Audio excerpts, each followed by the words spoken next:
beliau berdasarkan kajian-kajian ilmiah, karena beliau memang profesor, doktor di samping Kiai Haji. Kalau saya kan doktornya aja dokter honornya kaos.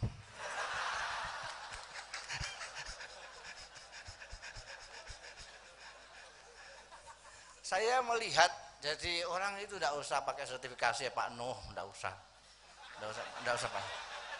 Dilihat saja rekam jejaknya, ngajinya, belajarnya bagaimana. Kalau 3 bulan lalu ustadz dan kiai, ya sudah tidak usah dikasih sertifikat lah itu. Sekarang ini banyak orang yang keburu terkenal sebagai kiai, keburu terkenal dengan ustadz, sehingga tidak sempat belajar, tidak sempat ngaji karena sudah keburu terkenal. Kalau ini mendingan lah, ini mendingan ini. Nur Muhammad ini mendingan dia. Rekam jejaknya dia mondok pernah, paling tidak diajar kiainya sendiri, ayahnya sendiri kiai besar. Ada orang yang baru kemarin sore belajar pakai terjemahan saja, tiba-tiba konangan orang TV, dibawalah ke kamera terus, wah, dibarengkan dengan Pak Nur Iskandar, sudah sama dengan Pak Nur Iskandar. Makanya saya nggak mau dibareng Nur itu.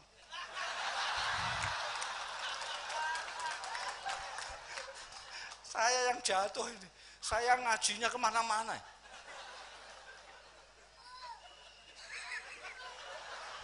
Gus Dur itu pernah ngaji di Denanyar, Kiai Bisri Sansuri, ahli fikih. Pernah belajar ke Tambak Beras, Kiai Abdul Wahab Hasbullah dan Kiai Abdul Fattah. Itu ahli usul fikih dan ahli tasawuf. Pernah ke Kiai Ali Maksum. Wah, kiai yang egaliter bahasa Jakartanya. Wah. Pernah ke Sarang, tempatnya Mbah Imam. Mbah Imam Sarang dan Mbah Zubair Sarang. Pernah merguru ke Kiai Khudori Tegalrejo. Ini juga ada tokoh Indonesia lagi. Jadi Gus Dur itu mencerap ilmu dari banyak kiai. Mulai dari kiai nahwu sorob sampai kiai tasawuf.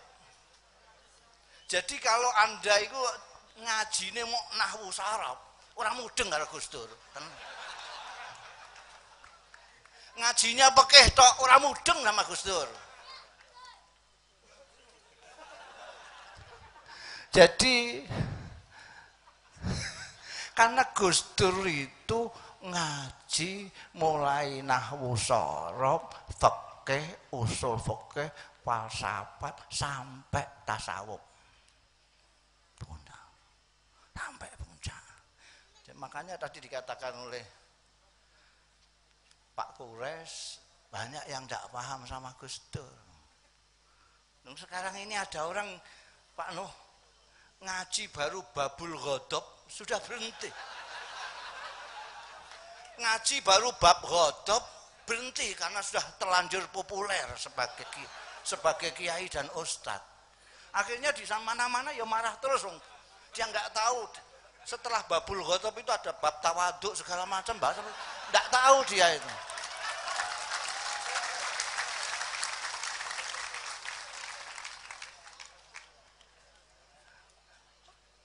Makanya ciri-cirinya ini ngomong cirinya daripada sertifikasi, lebih baik lihat ciri-cirinya saja. Kalau orang itu kagetan, ada film nggak cocok kaget, ada Lady Gaga datang kaget. Orang yang kagetan itu nggak sempat meneruskan pengajiannya karena terlanjur terkenal. Makanya sampean jangan terkenal dulu lah. Ngaji dulu, nanti baru terkenal. Ciri-cirinya orang yang ngajinya belum tutup sudah terkenal. Itu kalau ditanya soal apa saja, jawab. Itu ciri-cirinya. Ditanya soal apa saja. Soal agama jawab, soal politik jawab, dan jawab terus. Apa saja jawab. Itu tanda-tanda goblok.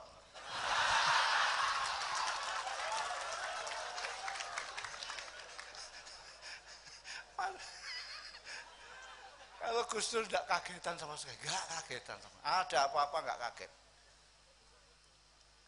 Nggak ada yang membuat Gus Dur kaget, nggak ada.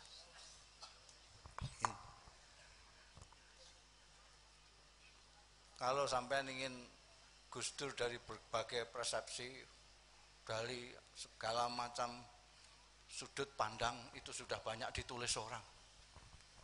Baru saja ini Kiai Husain menulis Gus Dur, bukunya judulnya Zahid. Jadi dipandang Gus Dur dari segi kezuhudan. Orang di Indonesia kok membahas zuhud? Itu kan bertolak belakang. Itu buku insya Allah enggak payu.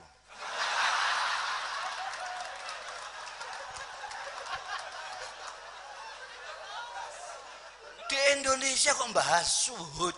Di Indonesia kok bahas zuhud?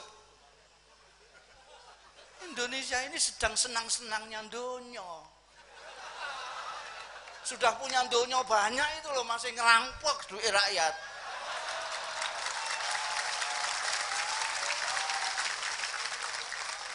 Lah kok didoli zuhud. Wa ma adraka ma zuhud.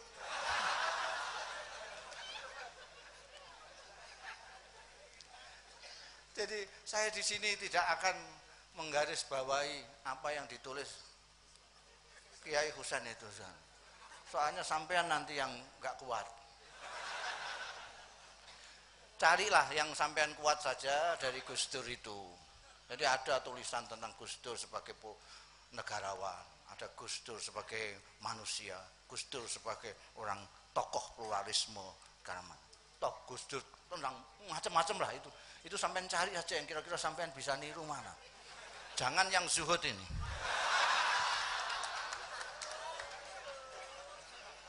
Saya akan menyederhanakan saja.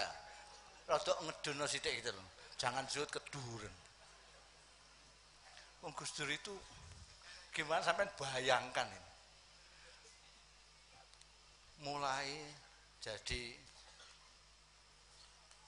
gelandangan. Dulu Gus Dur itu gelandangan di sini.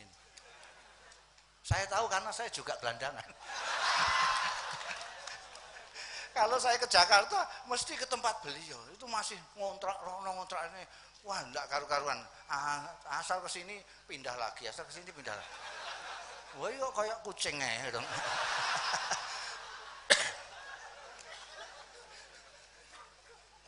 Sejak jadi gelandangan di Mesir, Kairo, sampai di Jakarta, sampai beliau jadi pengurus NU, sampai jadi presiden. Gus Dur itu saya tak konfirmasi sama anak-anaknya ini. Setahu saya Gus Dur nggak punya dompet ya. Betul. Nah, nggak punya dompet. Saya walaupun sudah dipanggil Al Mukarram,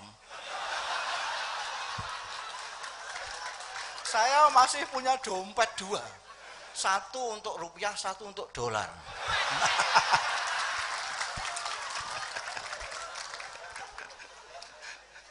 Loh, itu sediaan kalau ketemu orang Jakarta yang duit dolar-dolar tok itu kan ya. Gak punya dompet. Di RSCM di rumah sakit itu kepengen bakso, utang duit Elisa diri saya. Ya Allah, nangis aku.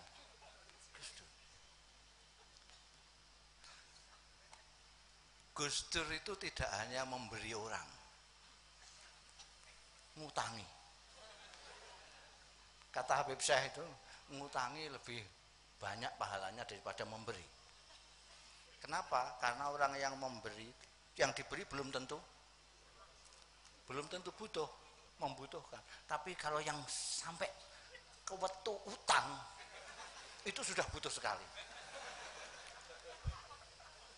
Lah Gus Dur di atas itu. Gus Dur kan sering diapusi orang, ditipu orang gitu. Yang nipu ini mengira Gus Dur tidak tahu. Padahal Gus Dur tahu. Saya bilang, Gus, wong itu karuan nipu sampean kok sampean kasih terus saja. Loh, sampean enggak eling. Itu ngutangi saja. Itu ganjarannya lebih banyak daripada memberi. Apalagi kok sudah sampai ngapusi.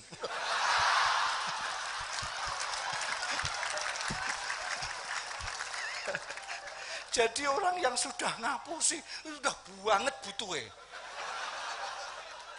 Dalam bahasa Arabnya fakir. Orang yang banget butuhnya namanya fakir. Yang kaya sekali namanya ghani. Karena itu Allah Al-Ghaniyul Hamid. Tuhan itu tidak membutuhkan apa-apa, kaya. Yang membutuhkan adalah nahnu fuqara. Kita yang membutuhkan. Lah kita ini membutuhkannya itu macam-macam. Ada yang sampai utang, ada yang sampai nipu. Kalau sudah sampai nipu, itu sudah fakirnya sudah kenemenan itu. Dan apa namanya? Ternyata di Indonesia ini banyak sekali yang fakir seperti itu. Fakir. Jangan-jangan karena kita tidak pernah ndonga minta sugih. Fakir. Itu fakir. Fakir. Gus Dur itu kaya sekali. Enggak punya dompet tapi kaya. Kenapa? Karena enggak butuh. Sampean punya macam-macam tapi masih butuh korupsi, sampean fakir.